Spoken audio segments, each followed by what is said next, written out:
Bonjour, c'est Camille Griselin. Je suis ravie de vous retrouver pour vous parler aujourd'hui des scénarios intérieurs. Alors, ma vision des choses, c'est qu'on est les chefs d'orchestre de notre vie. On va jouer une symphonie avec plein de musiciens. Les musiciens, ce sont les personnes qui nous côtoient, que ce soit nos collègues, les membres de notre famille. Et pour moi, on leur distribue une partition qu'ils vont jouer. Si par exemple, je leur ai distribué la partition des gens égoïstes, parce que j'ai la croyance que les gens sont égoïstes, qu'est-ce qu'ils vont faire? Mes musiciens vont jouer la partition des gens égoïstes. En fait, ils vont répondre à ma demande, à ma croyance, et ils vont jouer la partition que je leur ai donnée. Si par contre, je pense que les gens sont altruistes, je vais leur distribuer une partition généreuse, et ils vont jouer cette musique-là, pour correspondre à ma croyance. Donc pour moi, en fonction de ce qu'on croit des autres, il ne va pas y avoir la même musique. Et c'est là où on peut changer les choses. Parce que si on change nos croyances, si on change la partition qu'on distribue aux gens, alors ils vont jouer une autre musique. Et c'est là qu'interviennent les scénarios intérieurs. Alors les scénarios ou les partitions, finalement, c'est à peu près la même chose. Une partition, on la donne à des musiciens. Un scénario, on le donne à des acteurs. Pour moi, si j'ai la croyance, par exemple, que en allant demander une augmentation à mon patron, de toute façon, il va me dire non, eh bien, d'avance, je lui ai distribué un scénario dans lequel il allait dire non. Et il y a de grandes chances qu'il me dise non.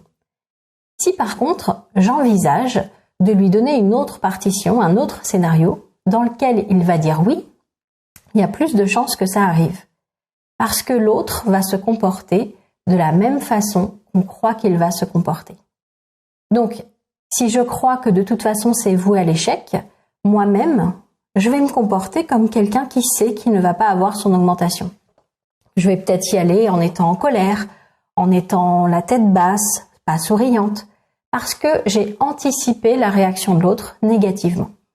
Alors que si je me dis, j'ai bien bossé, j'ai le droit à cette augmentation, je vais y aller confiante, avec le sourire, et peut-être que ça va contribuer à ce que le patron veuille me donner une augmentation. Donc c'est qu'un exemple parmi tant d'autres, mais c'est pour vous montrer que, suivant le scénario que vous allez écrire, votre comportement va être différent. Et ça va amener l'autre en face de vous à se comporter aussi différemment. C'est exactement la même chose si vous êtes par exemple dans un magasin et que vous agressez la vendeuse parce qu'il n'y a plus le produit que vous vouliez. Comment croyez-vous qu'elle va vous répondre? Il y a de grandes chances que, se sentant agressée, elle soit pas hyper sympa dans sa réponse. Par contre, si vous lui parlez en lui disant les choses gentiment, il y a de grandes chances, à moins qu'elle ait eu quelqu'un de très méchant juste avant, il y a de grandes chances qu'elle vous parle gentiment elle aussi. Donc votre comportement agit sur le comportement des autres. Et pour cela, eh bien, il y a une gymnastique à faire au niveau des pensées. Et c'est ces fameux scénarios que je vais vous apprendre à faire pour vous entraîner à penser positivement. Parce que souvent, on a tendance à faire des scénarios et des partitions en fonction de ce qui nous est arrivé avant. Par exemple, moi, avant, j'ai eu beaucoup de galères pour pouvoir obtenir un prêt immobilier. À chaque fois, mon dossier se perdait, ça prenait des semaines, il y avait plein de complications. Ça, c'était mes scénarios d'avant. Et je me disais, puisque jusqu'à présent, à chaque fois que j'ai demandé un prêt, ça s'est passé de manière négative, eh bien, ça va toujours être comme ça. J'avais ce scénario, cette croyance, que puisque ça s'était mal passé avant, eh bien, ça se passerait tout le temps mal. J'ai décidé de changer ça, de changer mon scénario. Et pour cela, j'ai vraiment écrit avec un stylo sur du papier, j'ai écrit le scénario, la manière dont je voulais que ça se réalise. J'ai testé plusieurs choses. J'ai écrit en disant le banquier m'appelle pour me prévenir que c'est bon et que j'ai obtenu le prêt facilement. Et j'ai testé les dialogues. Le banquier, 2 petits points. Bonjour Madame Griselin, votre prêt a été accordé. Moi, 2 petits points. Génial, c'est allé super vite. Le banquier, 2 petits points. Oui, c'est incroyable. Et je me suis rendu compte qu'en faisant des dialogues, eh bien, c'était encore plus puissant. Parce que je m'imaginais vraiment dire les choses et les entendre. Donc maintenant, à chaque fois que je voudrais que les choses se passent plus facilement que ce que je croyais avant, eh bien j'écris un dialogue de la scène une fois réalisée. Une fois que le prêt est accordé, une fois que les travaux sont terminés, une fois que j'ai obtenu un contrat, je me vois la situation concrétisée et j'imagine le dialogue. Alors je peux m'imaginer en parler avec une personne que je connais, mon conjoint, la personne intéressée, et j'imagine vraiment le dialogue. Alors, qu'est-ce qui se passe si jamais ça se passe pas comme je l'ai écrit? Si je me rends compte que j'ai écrit un dialogue et qu'il se réalise pas, il y a plusieurs choix. Ou bien, il y a mieux qui m'attend. Moi, je m'étais vue avec une petite vision, j'avais peut-être voulu une petite chose et ma vie aspire à des plus grandes choses. Donc en fait, il y a mieux qui m'attend derrière. Ou bien, il y a quelque chose qui bloque à l'intérieur de moi. Il y a encore une croyance qui bloque. Parce que vous savez qu'il y a des croyances qui sont coriaces et qui peuvent bloquer justement la réalisation de nos objectifs. Une croyance, par exemple, que moi j'avais avant, c'était que les riches étaient des gens égoïstes. J'étais persuadée que si je devenais riche, je deviendrais quelqu'un d'égoïste. C'était une belle croyance que j'ai dégommée en côtoyant des gens riches et en voyant que dans les gens riches, il y a des gens super qui sont altruistes et généreux. Ils ne le sont pas tous, mais comme dans toutes les catégories de personnes finalement. Et donc, on peut être ce que l'on veut être, quelle que soit notre richesse. Donc, on peut enlever les croyances. Et pour enlever une croyance, il suffit de côtoyer peut-être le style de personne auquel on veut ressembler, ou alors simplement de se prouver que dans cette catégorie de personnes, il y a des gens qui sont comme ça et d'autres qui sont comme ça, et on arrête de faire des généralités. En fait, les croyances, c'est des généralités qu'on a faites. On croit que tous les gens riches sont comme ça, on croit que tous les hommes sont comme ça. On fait des généralités d'une catégorie de personnes. Et faire sauter une croyance, c'est enlever ces généralités, c'est de se dire que dans cette catégorie de personnes, il y a de tout. Il y a des gens très bien, d'autres peut-être qui s'y prennent moins bien, mais il faut quand même se souvenir d'un truc, c'est qu'on a tous le même objectif, c'est d'être heureux. Même si on s'y prend de manière différente, on a tous envie d'être heureux au fond de nous. Donc pour faire sauter des croyances, en fait, il faut faire sauter des généralités. Par exemple, il y a beaucoup de croyances dans le développement personnel, comme quoi il faut souffrir pour y arriver, il faut passer par des échecs pour y arriver. Moi, je me dis, oui, dans certains cas, le fait de passer par des échecs peut nous amener à y arriver. Mais dans d'autres cas, on peut aussi passer directement à la réussite en passant par la douceur. Donc le fait d'enlever ces généralités, ces étiquettes qu'on a mises en fait sur les choses et les catégories, eh bien, on devient illimité. Donc si un scénario ne fonctionne pas, ou bien vous vous êtes vu en trop petit et la vie aspire à vous offrir plus grand, ou bien vous avez une croyance. Et dans ce cas-là, vous écrivez toutes les croyances que vous pouvez avoir par rapport à ce sujet. Je vous reprends l'exemple de l'immobilier. Vous pouvez vous dire, bon, j'arrive pas à obtenir le prêt pour la maison de mes rêves. Pourquoi? Et vous pouvez écrire, les gens qui possèdent la maison de leurs rêves sont ... Et vous écrivez toutes les croyances que vous avez. Les gens qui possèdent la maison de leurs rêves sont ... Ça marche pareil avec le poids, avec l'argent, avec l'amour. Voilà, vous mettez la croyance générale et vous regardez et vous allez vous rendre compte que peut-être, par exemple, c'est juste un exemple, les gens qui possèdent la maison de leurs rêves sont casaniers. Peut-être que si j'ai une maison géniale dans laquelle je me sens hyper bien, je vais plus voyager, je vais plus aller rencontrer des gens, je vais plus vivre d'aventures. C'est une supposition. Et si votre aspiration première, c'est de voyager et de vivre l'aventure, il y a peut-être une partie de vous qui veut pas que vous vous sentiez bien dans votre maison de vos rêves et qui préfère que vous soyez pas très bien dans un petit appartement parce qu'au moins vous allez pouvoir sortir. Donc, c'est juste un exemple, mais en faisant ces généralités, vous allez trouver vos croyances. Et une fois que vous aurez trouvé vos croyances, vous allez pouvoir vous dire, non, moi j'ai envie que ce soit autrement. Donc, pour résumer, vous êtes le chef d'orchestre de votre vie. Pour résumer, c'est vous qui écrivez les dialogues, les scénarios. Si jamais quelqu'un n'est pas d'accord pour jouer votre scénario ou votre partition, eh bien tout naturellement, il va sortir de votre scénario. Tout naturellement, quelqu'un d'autre va y entrer à la place pour jouer cette partition. Parce qu'on ne peut pas obliger quelqu'un à vivre ce qu'il ne veut pas vivre.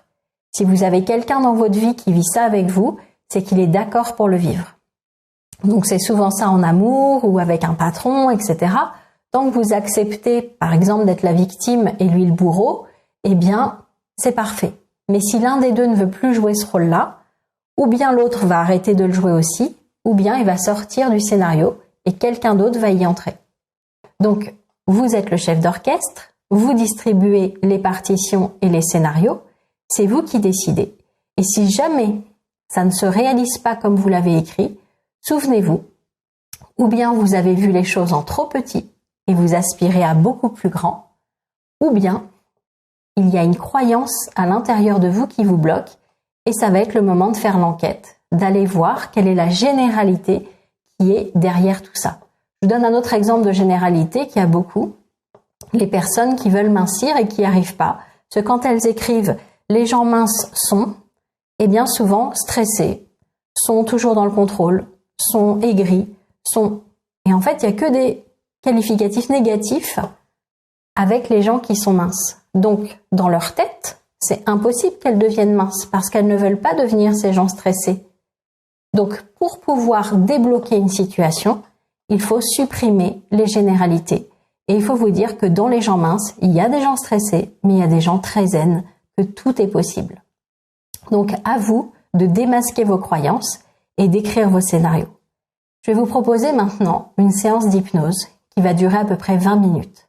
Ces 20 minutes, elles sont là pour vous aider à faire sauter ces croyances, à vous faire voir les choses en plus grand et à mettre toutes les chances de vos côtés pour que tout se réalise selon votre plan parfait. Ce sont vos pensées qui vont écrire la suite de l'histoire. Donc, c'est vous qui allez écrire votre scénario, c'est vous qui allez écrire votre partition. Et vous allez pouvoir la distribuer aux personnes qui vous entourent. Vous allez pouvoir vivre votre plan parfait. Moi, pendant longtemps, j'ai cru qu'on ne pouvait pas avoir d'influence sur les gens qui nous entourent. J'étais persuadée que l'autre avait quelque chose à vivre et que c'était son expérience et que je pouvais rien y faire.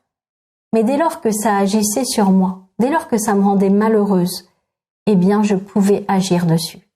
Si voir quelqu'un à mes côtés qui est malheureux, qui est en dépression, ça me rend malheureuse, alors je peux agir sur son scénario. Dès lors qu'un acteur est dans mon rôle, enfin dans ma scène, eh bien, je peux lui demander, à travers un scénario, de changer le scénario, de changer son rôle. Donc, vous êtes vraiment à la fois le chorégraphe, le chef d'orchestre, le réalisateur du film. C'est vous qui décidez des mouvements, c'est vous qui décidez de l'histoire, c'est vous qui décidez de la musique qui va se dérouler. Vous pouvez avoir de l'impact sur tout ça pour dérouler votre plan parfait.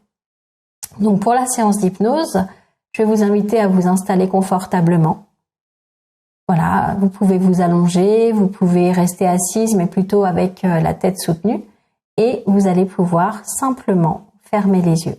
Je vous souhaite une belle séance et je vous souhaite d'écrire de beaux scénarios.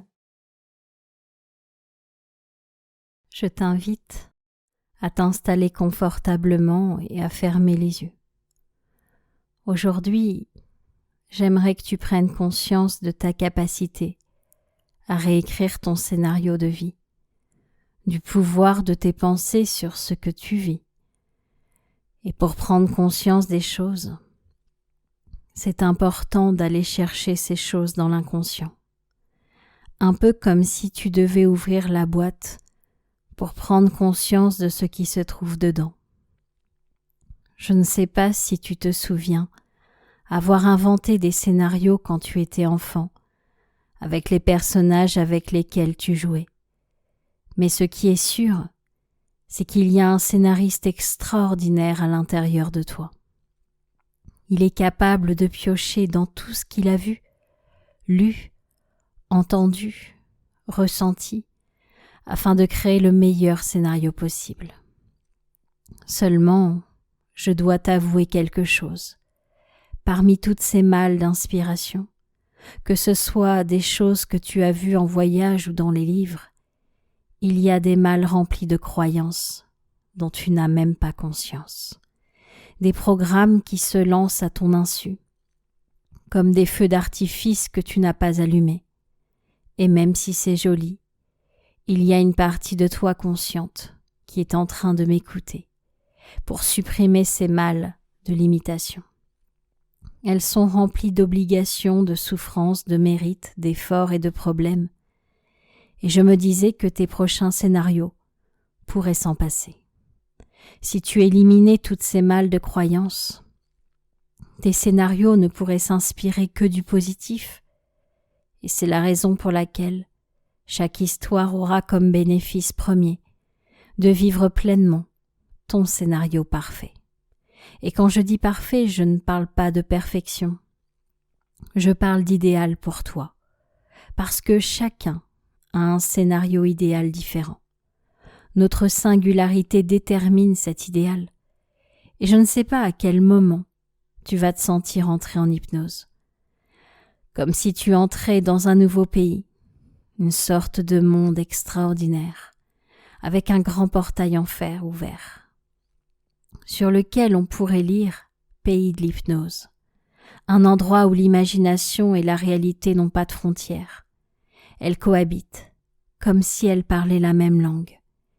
Et je ne sais pas si leur différence de culture leur permet de se ressembler, au point de ne plus savoir.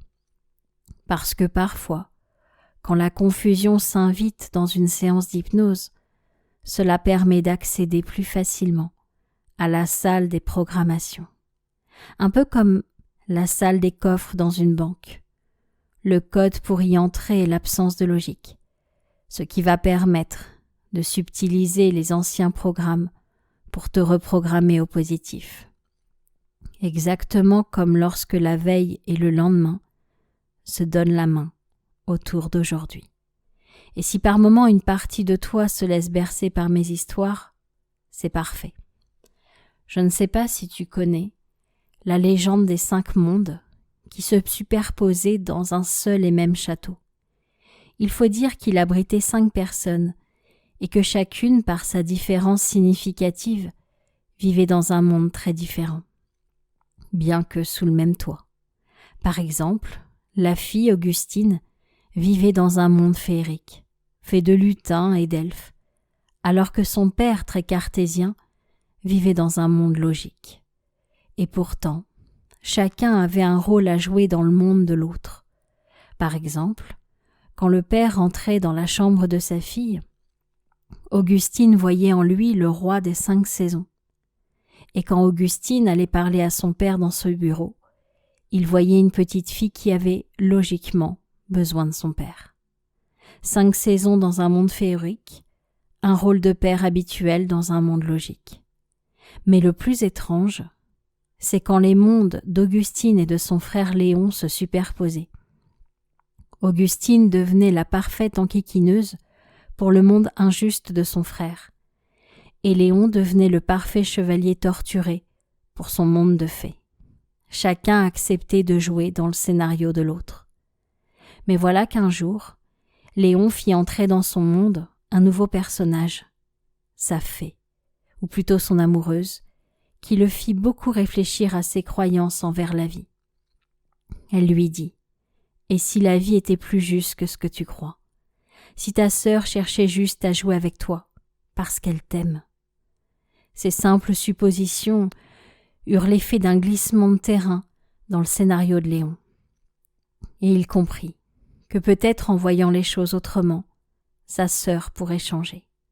Voilà comment elle devint la parfaite petite sœur aimante, dans un monde chaque jour un peu plus juste, et Léon devint un chevalier plus épanoui dans son monde de fées. Je crois savoir que parfois, certains chevaliers ou enquiquineuses n'acceptent pas de changer l'histoire. Alors les mondes cessent de se superposer. Mais tant qu'ils se superposent, et que chacun a un rôle à jouer dans le monde de l'autre, c'est qu'il a accepté de le faire. On ne peut entrer dans le monde de l'autre que si on est d'accord.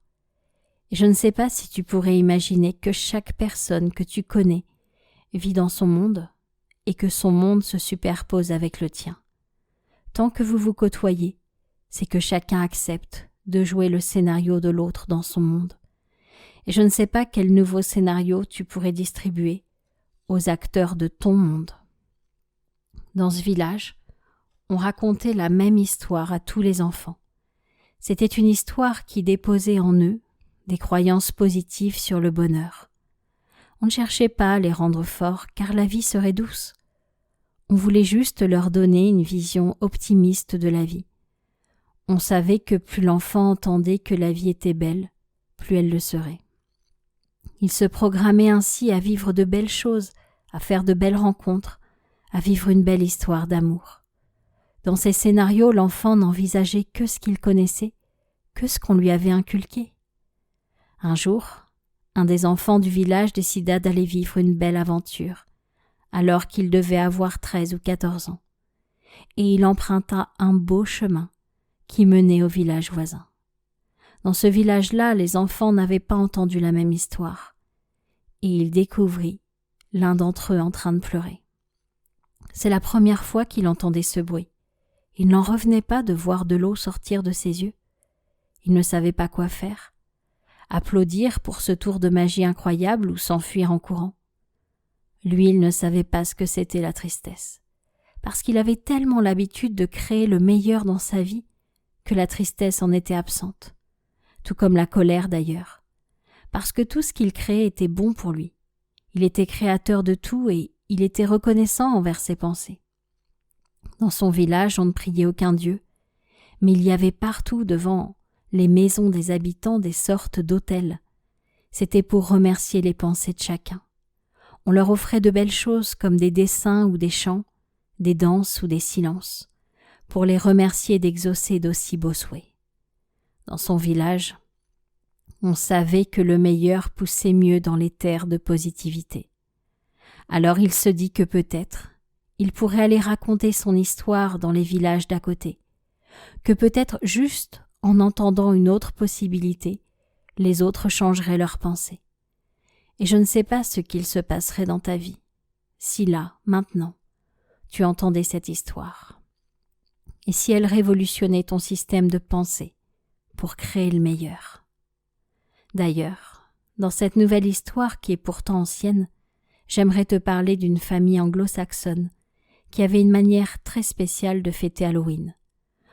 Pour eux, il était hors de question de mettre des têtes de mort ou des zombies comme décoration. Pour eux, c'était important de voir la mort comme quelque chose d'inverse à la peur. C'est la raison pour laquelle les décorations étaient moelleuses. Et quand les enfants sonnaient à la porte pour un bonbon ou un sort, les membres de la famille répondaient, ni l'un ni l'autre. Ici, nous n'avons que des compliments à donner. Et voilà comment les déguisés repartaient avec un compliment pour lui et un autre à distribuer. Ce qui les faisait beaucoup réfléchir, ils n'avaient qu'un compliment, à qui allaient-ils le donner? Quelques jours après la collecte de bonbons, après une mûre réflexion, ils allaient voir la personne qu'ils avaient choisie pour lui offrir le compliment. Et là-bas, même s'ils ne connaissaient pas la fable du corbeau et du renard, ils avaient à peu près l'équivalent pour leur faire croire qu'il fallait se méfier des compliments. Heureusement, une séance d'hypnose plus tard, ils supprimaient ces vieilles programmations transmises par fables et dictons. Et je ne sais pas quel compliment tu aimerais recevoir et qui te permettrait de te sentir bien. Moi, pendant un temps, j'aimais entendre que j'étais courageuse, jusqu'à ce que j'arrête de croire que la vie était un combat. Aujourd'hui, le plus beau compliment qui me touche, c'est « elle est amour ». Et cela m'amène à te raconter maintenant l'histoire d'un rêve qui avait fait son nid à l'intérieur d'une main humaine, une main gauche qui était pourtant très adroite. Ce rêve était celui d'écrire un chef-d'œuvre, ou plus exactement un livre, qui toucherait au plus profond le cœur de chaque humain, pour qu'il ait envie de donner la main à son voisin. C'était un livre qui se voulait humain, bien qu'il n'ait ni pied ni main. Il avait pour objectif de réunir les gens, de les aider à penser autrement, un peu comme lorsqu'une partie de soi ne sait pas encore que c'est possible. Et donc ce livre avait une volonté, celle de libérer les lecteurs de leur lecture passée, car l'auteur avait bien remarqué que certains livres rendaient prisonnier. Par exemple, si une personne lisait 2 fois de suite un roman policier qui lui déplaisait, elle fabriquait une généralité. Je n'aime pas les romans policiers, ils sont tous pareils. Pourtant, peut-être qu'en lisant le roman policier qui permettait de retrouver les parents d'un orphelin, elle aurait été touchée, elle aurait aimé.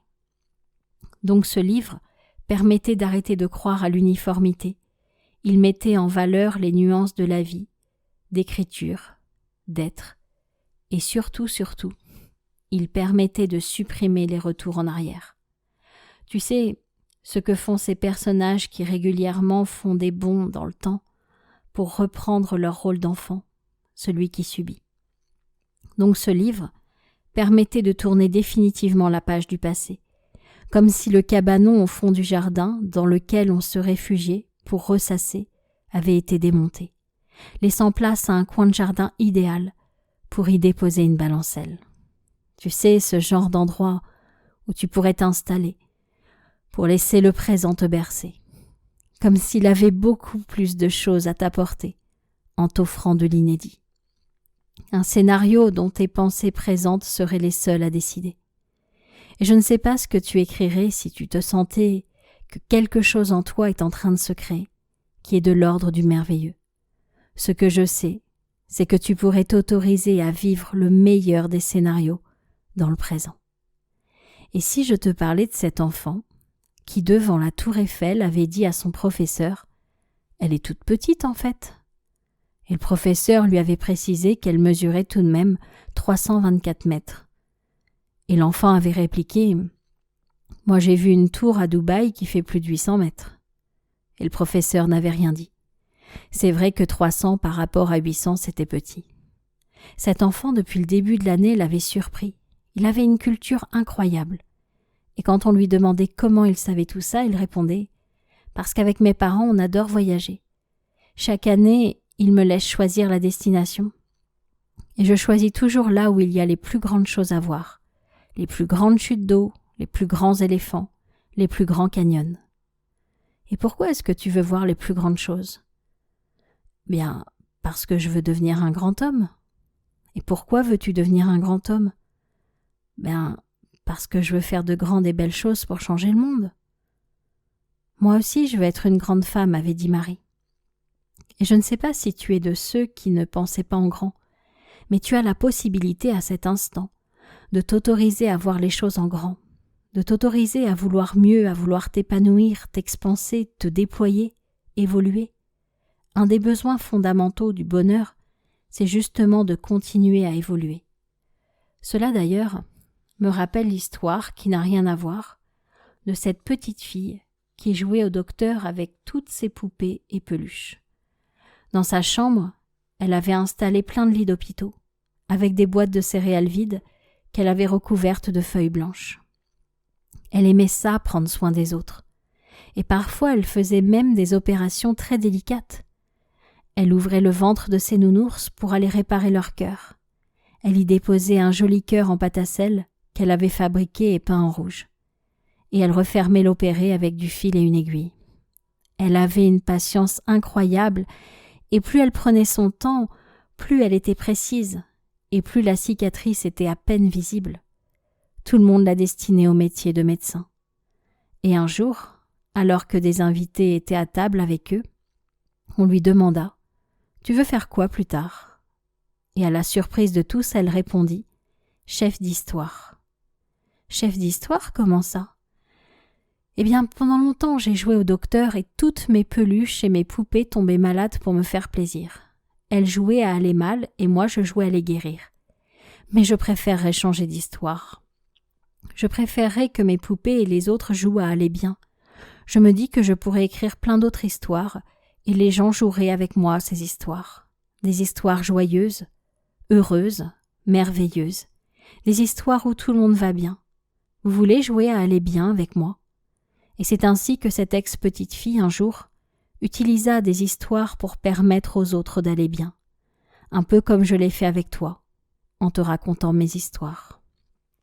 Alors envisage maintenant que tu déchires les pages de tes vieux scénarios, Tu prends un cahier tout neuf et tu écris le scénario et les dialogues de ce que tu souhaites vivre à partir de maintenant. Tu peux imaginer avec tes sens préférés les scènes, les dialogues, les gros plans sur les bonheurs. Projette-toi avec les acteurs et les bonnes surprises.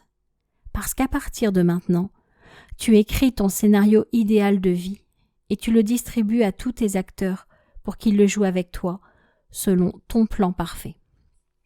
Sois également prêt à recevoir des surprises encore plus grandes que tu les avais écrites, parce que ton grand scénariste inconscient y aura également mis sa patte.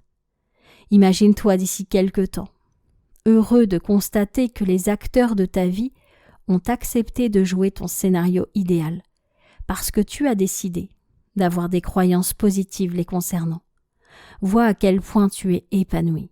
Ressens le bonheur de voir que la vie peut être facile, simple, douce, aimante, épanouissante.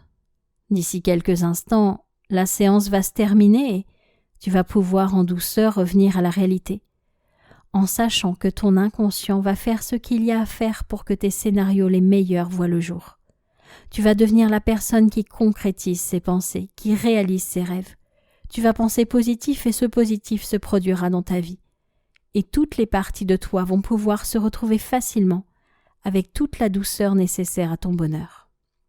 Et quand tu le souhaiteras à ton rythme, tu pourras revenir ici et maintenant, au moment présent, et rouvrir les yeux doucement pour jouer les meilleurs scénarios.